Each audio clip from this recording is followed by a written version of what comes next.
I am delighted to bring my bill, H.R. 2548, the Hazard Eligibility and Local Projects, or HELP Act, to the floor today. I am proud of the HELP Act and all that it represents. It is bipartisan, common sense, meaningful legislation that was born out of conversations and a partnership with local officials in my home district, and that will benefit all Americans. As many in this body will recall, Hurricane Harvey hit my district and the Texas Gulf Coast in August 2017, causing great devastation. It dropped nearly 60 inches of rain. It claimed 68 lives, and it caused an estimated $125 billion in damage. It was the second most expensive hurricane in United States history. Members of this body responded to Harvey's devastation with the speed and purpose needed for recovery, passing 3 supplemental appropriations bills, sending billions of dollars in aid to Texas through different programs. But recovery was and is still slow. Slower than many expected, and slower than any can afford. Before I was sworn in this year, I met with our local officials at home to talk about the impediments to recovery. How could we speed up recovery? Where was recovery delayed? What could the federal government do? One impediment that had a significant impact on recovery was the process for the award of mitigation project funding from FEMA. As my colleagues may know, Section 404 of the Stafford Act provides that FEMA may grant up to 75% of funds for cost-effective mitigation projects through a hazard mitigation grant program. Local municipalities, states, and tribes are responsible for meeting the remaining local match. Their projects must be approved through FEMA. When states or municipalities apply to the grant program, projects regardless of size or scope require a comprehensive review to make sure all requirements of the National Environmental Policy Act, NEPA, and other statutory requirements are met. Importantly, these hazard mitigation grants do not allow for reimbursement of costs incurred before a grant is approved. As a result, many areas recovering from disaster must wait for FEMA review to go forward for months or years at a critical time for decision-making and recovery. In the case of natural disasters, local governments need to move quickly on projects like land acquisition, for example, buyouts of homes that have been damaged, and other projects.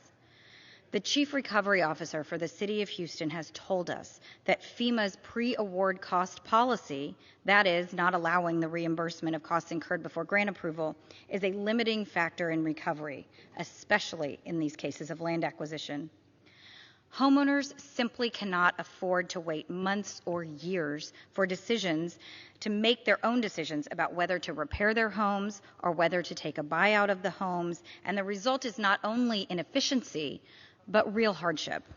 For example, the Harris County Flood Control District received $25 million from the Hazard Mitigation Grant Program to conduct buyouts to reduce flood damages in areas located deep in the floodplain where structural projects to reduce flooding are not cost-effective or beneficial.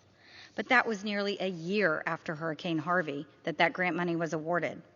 And it took a year because of the review period required at FEMA for all applications. Most homeowners simply do not have the luxury of waiting a year or more to begin repairs or to decide what to do. Many would be open to a buyout, but funds aren't available, so instead they take out an SBA loan or other loans to begin repairs. And if you already owe money on loans or repairs to your house, a buyout is no longer an attractive option or even an option at all. Once a property owner has repaired their property, the less likely a buyout is a viable path forward for that individual and for the community.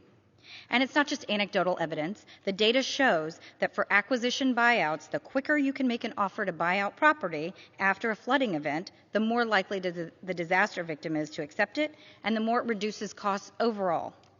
The quicker local governments are able to move, the more people they can help, and the more resources can be leveraged for recovery. Having a one-size-fits-all approach to reviewing projects through the Hazard Mitigation Grant Program is not efficient or effective. It needlessly delays critical mitigation work. So that's where the idea for the HELP Act came in. The HELP Act will allow land acquisition projects and simple construction projects that do not require an environmental impact statement under NEPA to commence immediately without risk of losing potential federal matching funds. This will allow state and local governments to respond more quickly to the needs of their community and to plan disaster mitigation more efficiently and effectively. It is simple, it is straightforward, and it is needed. At home, I hear a consistent concern that federal disaster money moves at a glacial pace. This bill addresses some of that and will be a real improvement for communities across the country. I would like to thank my colleagues, Mr. Meadows, Mr. Olson, and Mr. Butterfield, my original co-sponsors who worked with me on this bill.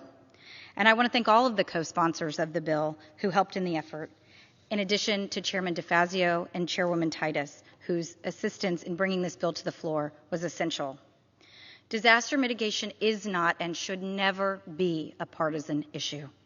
I'm glad to see the bipartisan consensus in support of this bill and that we can address these inefficiencies and these real impediments where they exist.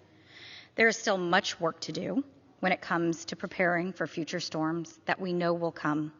But I'm hopeful that the HELP Act will aid state and local governments when they do.